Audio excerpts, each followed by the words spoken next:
dapat ibigay na sa tamang ahensya ng pamahalaan ng mga kaso na tinatalakay ng House Quad Committee. Ito naman ang ipinunto ni Professor Antonio Contreras, isang political analyst sa ganyang segment na punto de vista sa Rise and Shine Pilipinas.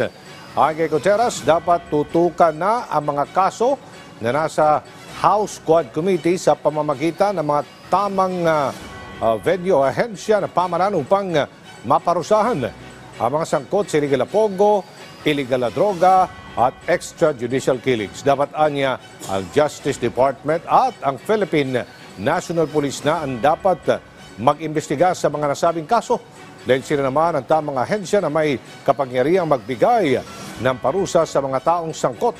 Sinabi rin niya na nagbigay na rin anya ng payag ang palasyo na panahon na para isampa sa korte ang mga kaso na hawak ngayon ng House Quad Committee.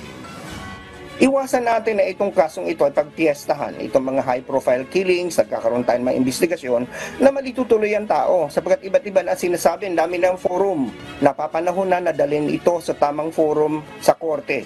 At para maisempa ito sa korte, kailangan na mag-imbestiga yung PNP at ang DOJ. Sila ang may trabaho nito.